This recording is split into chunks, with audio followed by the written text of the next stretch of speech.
Hello everyone, আজকে আপনাদের সাথে খুব স্পেশাল একটা রেসিপি শেয়ার করব। তো বেশ কিছুদিন থেকে আমার আম্মু বলছে যে বারান্দায় লাগানো কচু শাক হয়ে রয়েছে, তো সেই কচু শাকগুলো উঠিয়ে আনার জন্য, সেগুলো নষ্ট হয়ে যাচ্ছে, সেজন্য চিংড়ি মাছ আনা হয়েছে। যেহেতু এই মাছ দিয়ে যে কোনো রেসিপি খুব ভালো টেস্টি হয় আর কি, আর কচু শাক এমনিতেও খেতে খুবই মজা হয়।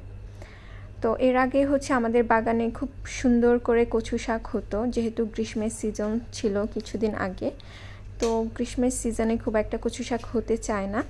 যারা আমাকে ফলো করেন তাদের সাথে আমি প্রায় শেয়ার করেছি, এর আগে আমাদের বারান্দার কচু শাক বাম্পার ফলন হয়েছে আর কি। তো আম্মু এসেছে, কচু শাকগুলো তুলে নিচ্ছে, কেটে নিচ্ছে। তো খুব বেশি না হলেও আমাদের ফ্যামিলি মেম্বার্স কম, আলহামদুলিল্লাহ আমাদের হয়ে গিয়েছে।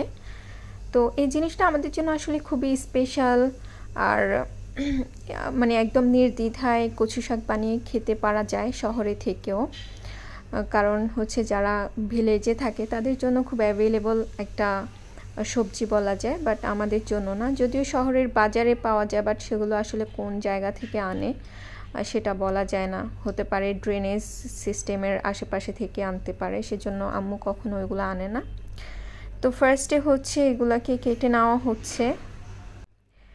এগুলোকে কেটে তারপর যে ধুয়ে পরিষ্কার করে মাছগুলোকে কাটা হয়েছে, সেগুলোকে পরিষ্কার করে রেসিপিতে আমরা রান্না করা শুরু করেছিলাম। তো মিন টাইম আমি যে ফার্স্টের সিনারিগুলো নিয়েছিলাম সেগুলো আনফর্চুনেটলি আমি সেটা ক্যাপচার করেছি, বাট সেটা রেকর্ড হয়নি আর কি। তো সেজন্য আমি, এটা হয়তো অনেকেই জানেন কচু শাক রান্নার প্রসেসটা।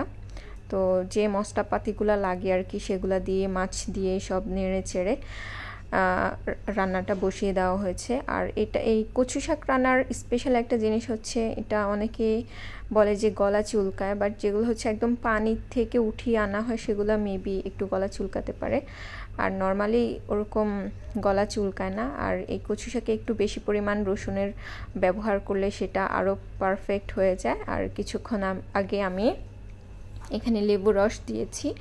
লেবু রস স্পেশালি গলা চুলকানোর কাজেও খুব একটা হেল্পফুল, ইফেক্টিভ, আর টেস্ট বাড়ানোতেও খুবই হেল্পফুল। দেন কচু শাকটা প্রায় হয়ে গিয়েছে, দেখতে পাচ্ছেন। আর চিংড়ি মাছ দিয়ে কচু শাকটা যখন রান্না করা হয়েছে, একদম রান্নার গন্ধে পুরা বাসা মোমো, খুব খেতে ইচ্ছে করছিল। তো আমি কচু শাকের পাশাপাশি মাংস রান্না করেছে, আর আমার বোনকে সালাদ করতে বলেছি, সে কোনো কাজই না, বাট বসে বসে এগুলোকে ঢং করছে একটু। তো যাই হোক, আমি রান্না করা কচু শাক দিয়ে খেতে বসে গেলাম, জাস্ট একটু রিভিউ করতেছি, এর জন্য রেকর্ড করা আর কি, খাবারটা কেমন হয়েছে সেজন্য। আর মাংসটা, আমার আম্মুর হাতের রান্না করা মাংস খুবই মজা হয়, উনি খুব একদম মাখো মাখো করে রান্না করেন। আর মাংসতে আলু, আমাদের যে কোনো মাংসতে আমরা আলু প্রেফার করি, খেতে খুবই ভালো লাগে। দেন বিসমিল্লাহ বলে সালাদ নিয়ে আমি শুরু করব। আসলে অনেক সময় ব্লগ শেয়ার করা হয় না, বাট আমার কাছে প্রচুর ব্লগ রয়েছে, সময় স্বল্পতার কারণে অথবা অনিচ্ছা থাকার কারণে আমি শেয়ার করতে পারি না। তো বিসমিল্লাহ বলে আমি একটু খেয়ে দেখেছি, খুবই মজা হয়েছে। আপনারা যারা কচু শাক রান্না করে খান, স্পেশালি চিংড়ি মাছ দিয়ে, তারা তো জানেন এটা খুবই টেস্টি হয়ে থাকে। আর এর আগেও আমরা আমাদের বারান্দার অনেকবার কচু শাক রান্না করে খেয়েছি, তো কখনো গলা চুলকায়নি। আর বারান্দায় কচু শাক লাগালে খুব একটা জিনিস অবজার্ভ করেছি, যে আপনি প্রায় 1-1.5 মাস পর পর কচু শাক তুলে খেতে পারবেন।